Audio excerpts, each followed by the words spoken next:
ہماری کتابوں میں لکھا ہے کہ عورت کمزور ہے، لیکن ہماری دیواروں پہ ایک اور حقیقت ہے کہ مرد کمزور ہے، اور میں اس سچائی سے مکمل اتفاق کرتا ہوں، کیونکہ آج کا مرد واقعی کمزور ہے۔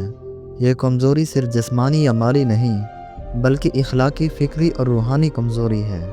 جب مرد کمزور ہوتا ہے تو اس کی قیادت ختم ہو جاتی ہے، اس کا کردار زوال پذیر ہو جاتا ہے۔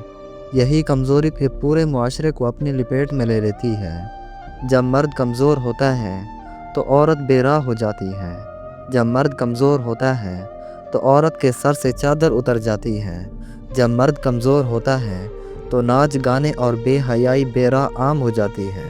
جب مرد کمزور ہوتا ہے تو رشتوں کا تقدس پامال ہو جاتا ہے اور عزت نیلام ہونے لگتی ہے، کیونکہ مرد اگر مضبوط ہو تو عورت خود کو محفوظ محسوس کرتی ہے۔ مرد اگر باکردار ہو تو عورت باحیا رہتی ہے۔ مرد اگر غیرت مند ہو تو عورت اپنی عزت کی حفاظت کرتی ہے۔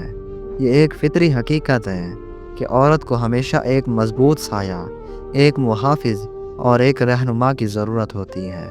اگر مرد اپنی ذمہ داریوں کو بھول جائے، اپنی غیرت کو دفن کر دے اور اپنے کردار کو کھو دے تو عورت بے سہارا ہو جاتی ہے، اور جب عورت کا سہارا چھن جائے تو پھر وہ دنیا کی آندھیوں میں بہکنے لگتی ہے۔ یہی وجہ ہے کہ آج کے معاشرے میں ہم دیکھتے ہیں کہ بے حیائی بڑھتی جا رہی ہے، حیا کا دامن چھوٹ رہا ہے اور اقتدار دم توڑ رہی ہے۔ یہ سب کسی ایک دن میں نہیں ہوا، بلکہ یہ مرد کی مسلسل کمزوری کا نتیجہ ہے۔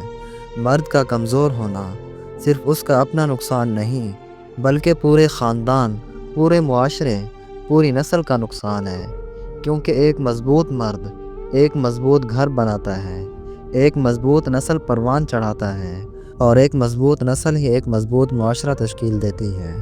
لیکن اگر مرد اپنی کمزوری کو طاقت میں نہ بدلے، اگر وہ اپنی عزت کو بیدار نہ کرے، اور اگر وہ اپنی ذمہ داریوں کو نہ سمجھے، تو آنے والی نسلیں مزید تباہی کی طرف بڑھتی چلی جائیں گی۔ یہ تحریر محض چند الفاظ کا مجموعہ نہیں، بلکہ ایک آئینہ ہے جو ہمیں ہمارے حال کا عکس دکھا رہا ہے۔ اگر آج بھی ہم نے اس حقیقت کو نہ سمجھا تو شاید کل بہت دیر ہو چکی ہو۔